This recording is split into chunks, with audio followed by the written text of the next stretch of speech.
Hello and welcome everyone to the first ever BlitzTakeCS YouTube video. I'm Timon and we're finally at the point when an occasion has happened big enough that it's worthy of the first ever BlitzTakeCS YouTube video. The biggest roster move of all time might potentially be happening. And I'm not talking about the most charismatic coach star player reunion happening over a nip.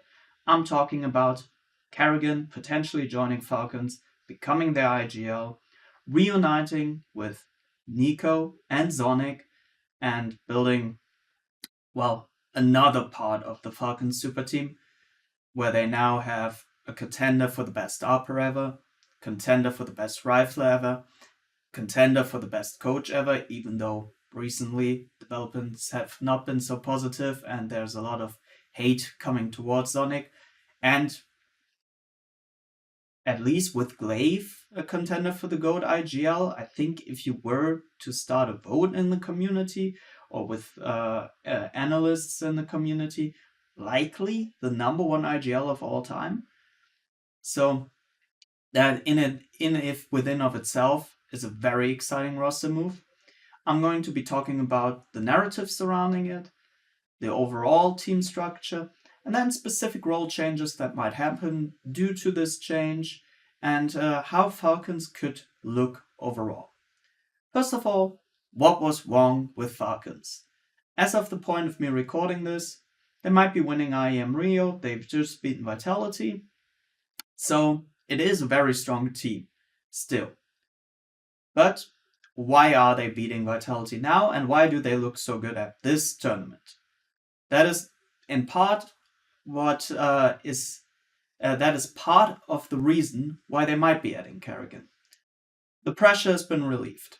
There's no reason really for this team to think about deeper in-team issues or to concern themselves with the broader picture, apart from just playing the game, enjoying themselves, fragging, winning, and going home. That combined with Rio probably being a very, very nice location, pressure being relieved, them enjoying their own time, they're performing. That has not been the case prior. Ever since adding Monacy, this team should be winning championships, and they have not been winning championships. And it is in part due to something that in the recent coach roundtable discussion, Sonic mentioned. Ironically, that was an issue within his old Astralis team when he had Karrigan. He there talked about how the team started fixing all kinds of issues and were always after every tournament analyzing what is wrong within the overall structure of the team, and they changed it, and they kept adapting, and they kept adapting, and they kept adapting. And what Sonic said in that roundtable discussion was that due to them always fixing mistakes and always changing something, they never could really improve on the existing structure and become much better. And that's something that I actually see happening in Falcons too. When Monacy first joined, they had the big issue of Monacy not being active enough, not really, the roles not really fitting, them not having enough opening plays for him. So they signed this big star ARPA, and he could not really get his worth out of his positions. And they fixed that. Then, overall, the firepower wasn't enough still. At least that's what they deemed the issue to be. You could have also at that point just said maybe there they keep going with the Magisk lineup with Monacy. But they said they didn't have enough firepower, so they had Kioske. Kioske doesn't really work initially. The roles don't work out. Neither Tesses nor Kioske work in their own roles. So they adapt the roles, they make role shifts. Nico gives up a lot of his roles, goes into more of a semi-lurk position, especially on T side. CT side, they switch up main rotator positions and secondary rotator positions. Kioske starts coming alive a little more. Most maps are working out. The biggest issue is Inferno. Inferno, they do the shift with Kioske going B, Nico going A. They change different setups, and it works from time to time, and sometimes it doesn't. But overall, Kioske's frags get better. So they fix that issue. Then, Tesses is struggling in a lot of the anchor positions especially. And a lot of the T-side lurk positions, he does not have the same impact that Bit or Robs have, for example. Admittedly, very, very good players to be compared to, but Falcons, with what seems like unlimited money, have the option to get any lurker in the scene into their team, so that needs to be discussed. On CT, they fix a lot of the setups, and they get better. But still, somehow, the overall team results never get better.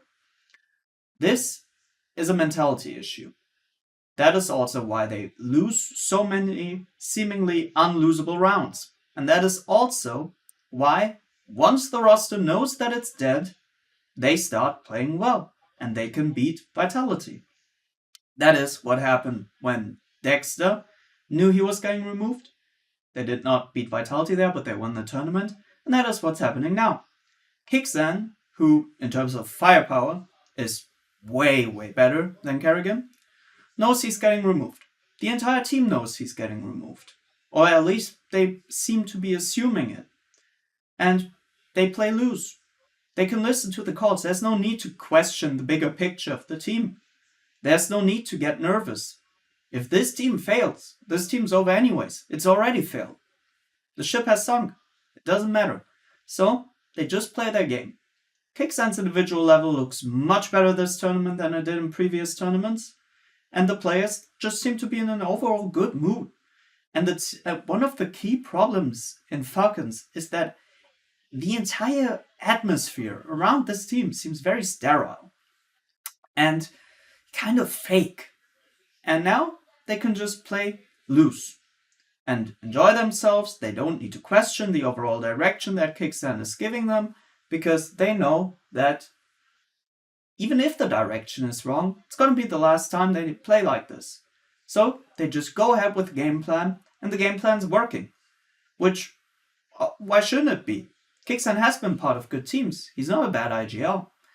But does this mean that maybe they should just stick with Kicksan and keep going? I don't actually think so. Because it has been clear that the overall problem in this team is they never really develop a team culture that breeds success, and they don't believe that they can win. And the authority seems to be not well divided within the team. Where when you watch interviews with Nico, for example, it seems like he's concerning himself with way too many deep issues within the team and loses, and thus Kicksan just loses authority over the team, which is natural. It's something that you see in football with coaches, for example. When coaches that do well in smaller league teams get promoted and then they play at some point with the biggest star players in the world, and these star players just don't have the inherent respect for the coach. Even if they want to be respectful, which is something that you see in Falcons, they try to be very nice to each other. Seemingly, from the outside perspective, too nice to each other. But the inherent level of respect is not there. Or it does not seem to be there, at least. Now, that is why, when all that pressure is removed and they just do for one tournament whatever is happening, they work. Now, Kicksan can help many teams. The details behind the deal have not yet been revealed. There could be a possibility that maybe it's a swap that is part of the entire deal happening, where Kicksan could end up in FaZe Clan. Maybe that could make sense. FaZe Clan just announced NKJ as their coach. No clue how that would work out together, but that's something that they would have to analyze deeper. Maybe Twists takes over that team. But that is where, for Falcons, Karrigan just makes a lot of sense from a broader perspective. For the community, it's perfect. Because you get to have so many narratives that get picked up again. The Zonic Karrigan story, with Zonic removing Karrigan, picking Glaive becoming the greatest IGL of all time, then maybe Karrigan catching up, depending on how you look at things. Depending on your opinion, Karrigan could be the GOAT already. Maybe Glaive, maybe someone else, even though that's less likely. I don't think anyone else really has a shot at that. Then the Nico Karrigan story. Everyone saying Nico kicked Karrigan. Then Karrigan becomes the greatest IGL of all time, wins the major. Nico struggles his entire career, goes from IGL to IGLing himself, to IGL, to IGL, to IGL, never making it, never winning the major. Now they're finally reunited. These narratives are awesome. Then, from a Falcons point of view, honestly, why not? The biggest issues are the team's mentality. If there's any IGL that is shown to build strong team cultures after phase, after phase, and winning and having like clutch factor in his teams, it's Karrigan. The Mouse team he built after phase was incredibly clutch. Every iteration of this phase team has been incredibly clutch. He brings the mentality that this team needs. An issue that many people are discussing online is Karrigan's age. That is an interesting discussion in Counter-Strike overall, since this is the first generation of players that actually earn this much money, where it's worth to keep playing for so long. It's not really been defined how long you can keep going. For Karrigan specifically, individually, he's been asked ever since CSGO started. It might be getting a little worse, but also his playstyle is getting more and more sacrificial, even compared to the start of FaZe Clan. Individually, he does not give this team much, but they have unlimited money. They can literally surround him. Maybe maybe they cannot get Donk and Zaiwu, but apart from those two, they can get the 4 best players individually in their roles surrounding him. Then, if Karrigan's skill is degrading, and maybe his motivation is degrading, that is not really that important for Falcons. Falcons just need a proof of concept. They need to know that this team can win. And once they know that this team and this core can win, then maybe another IGL could also work. So Falcons does not necessarily need this move to work out for multiple years. They just need to work out for pretty much one major. And if the Cologne major or the major afterwards goes their way, and then Karrigan's individual level drops up further into the abyss, or his calling and his connection to the meta is no longer there, he can just sign another IGL and likely even have their pickings from the best IGLs in the world. So I don't really see the issue when it comes to age. Now, there is just an overall scenario where Karrigan joins, and this does not work out. And then the elephant in the room needs to be addressed, that Zonic has built this team and has had this team for a very, very long time, and already the Karrigan move is likely saving his job for another few months.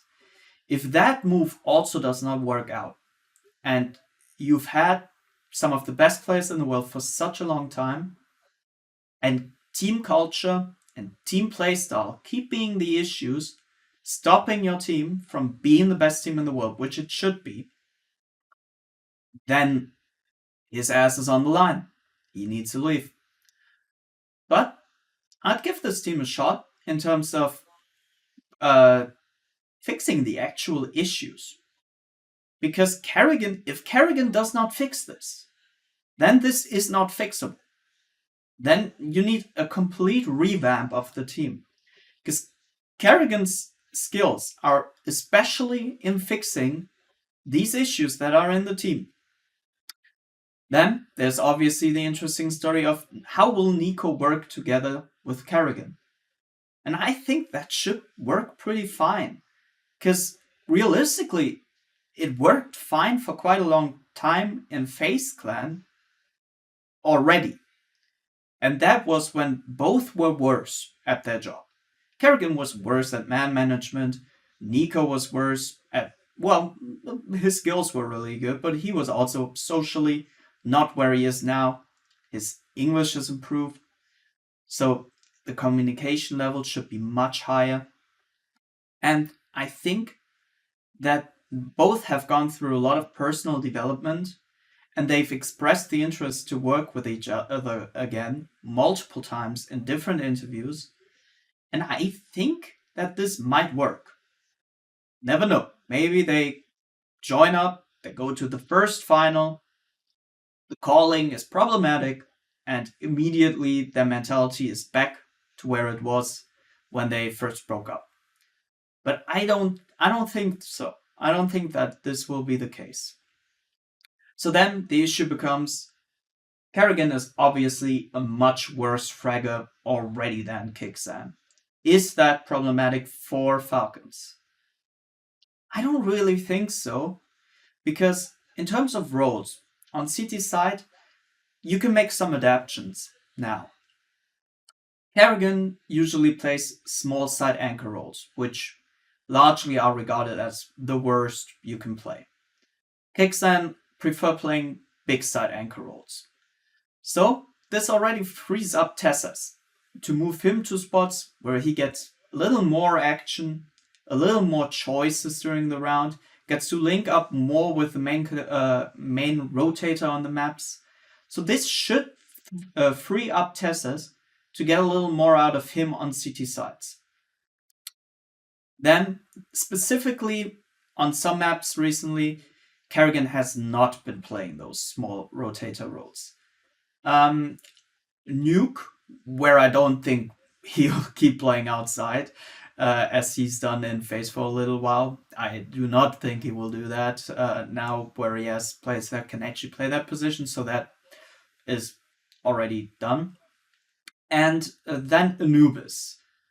Anubis, I think, is a special case where you can have Karrigan play around the middle area if he links up with other players. There you then obviously have the issue if he's the first player rotating into A, where you have Tessas mostly playing. You do have a bit of a lack of firepower on an exposed A side. If you put him on B, which I like myself, you can have him in a position where A gets to coordinate a lot of the CT plays, and B is surrounded by the best players in the team. So he gets, you can hide his lack of firepower a little bit. So I think overall, apart from that, the main positions on the CT work out really well, where you get to have more out of Tessas, which you also need due to the firepower decrease, and then have Karrigan link up with these players. Inferno is another interesting case where Karrigan should just go into B and then play with Kyosuke. Even though personally I'd like to see Nico and Karrigan play there just for old time's sake, but I don't really think that's going to happen. I think Karrigan's going to link up there with Kixan. Not with Kixan, they won't link up. With Kyosuke. And that's where Kyosuke really needs to improve. Right now, he just goes for every fight. And he also kind of has to, because Kixan is not that strong at trading him when he plays aggressive on B Inferno. So he kind of needs to get advantages in order for the rounds to go out in Falcon's favor. But with Karrigan, they need to improve on Kyosuke's timing, his micro choices, when he goes for fights, when he stays out of fights, how he positions himself, how he aligns himself with the other holders of the side, whether it's just Karrigan or whether you bring Monacy over or whether Nico rotates early as the A rotation player. And that is something that you need to keep your eye on, that Kyosuke improves in these positions and in his decision making. On Inferno specifically, but on the other maps as well. Because that is where he could really prove to be valuable. And that is also part of the reason, apart from the choking issue, that I think Kyosuke gets worse in these gigantic games. Because the best teams in the world, they're just ready when you peak every time. And if you then become a little bit slower because maybe the pressure is getting to you, if you peak every time, you just get wrecked. On T's side, that is where I'd like the system to adapt a whole lot more. Personally, I want to see Nico become a main lurk. That is not really something that is directly connected to the kickstand issue of right now, but I think a part of what sets the best teams in the world apart from very good teams is that best lurker in the world player level that Bit and Robs have, where they just keep your options open during the entire round. So you can run map control protocols at the same time on both sides of the map and in the middle. So you really have control over the entire map, and you can always switch, and you have clear communication of what's going on these sides of the map. So you can switch up your plays. Karrigan had that with Robs, and I think it would be very advantageous if he had that here with Nico. Right now, Tessus is playing these roles, and I would like Tessus to become more of a pack player, where you maybe switch up the positions from time to time. You can also make it map dependent, that sometimes Kyosuke is like slightly playing apart from the team, sometimes Tessus is, maybe even sometimes Karrigan is depending on how high a resource the semi-lurk position so-called is. But I'd like to see Nico being the full-on lurk. That gives Karrigan control over the main pack that he plays with, and has the advantage of having a very smart and strong in communication player on those extremities, communicating what he sees, giving Karrigan a larger part of the picture, and having the ability to play both sides of the map at the same time. I don't know if that's going to happen, but that is what I'd like to happen, and I think it's the only way long term for Tessus to remain in this lineup. Because Tessus, in terms of aim, to me is very strong. And I just don't think he has the authority in the team, and also the variety in his playstyle to be that main lurk that controls the entire map. So I think that is where some changes should be needed. Overall, Karrigan is going to be entering a whole lot now, a whole lot more also than Kickstand. He will just sacrifice himself to be traded, which also, well, maybe also betrayed, but we'll see. But that's gonna give the Falcons so many options. The confidence to know Karrigan is going in. Karrigan is going in full sprint. You can trust that he will do that, and I just need to get my trade. And you have the players to get the trade. This should give you confidence. Confidence is what Falcons need. You need if you have the duo of Karrigan and Kyosuke running in, Karrigan beating a smoke, running through it as it gets naded open, Kyosuke with the sharp aim, just as a trading machine going into the sides. This should be very effective. Karrigan, clear in his communication, can tell instantly where players are, can tell you what the setup is.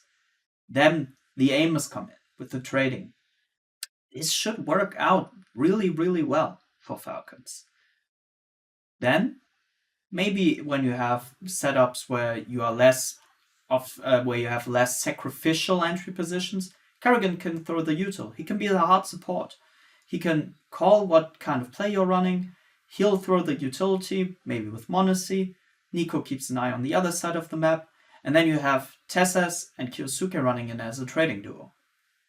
That could be something that's happening. Right now, those setups would likely be when Monacy has arrived for Monacy part of the trading duo, or Nico, likely. And that's where I'd like to see a change up in the roles. But even if that does not happen, I think this move will help Falcons in the most key issue that they have, the mentality. Because Falcons' issues aren't really on the micro basis on the map, apart from Kyosuke's decision making. Their issues are broader. They're in terms of mentality, in terms of confidence. And this is what Karrigan should bring, even though Karrigan has just suffered a big failure with FaZe, which might have hit his confidence too, or it certainly hit his confidence. He needs to recover from that. He needs to have confidence in knowing that the richest and what wants to be the biggest team in the world, the Real Madrid of CS, picks him up despite his recent failure. He needs to have confidence in that and instill that same confidence into the team. And then I think this has the potential to not just be the biggest roster move in history in terms of the narratives, because it connects to so many stories in CS, but also one of the most successful ones. But we will see.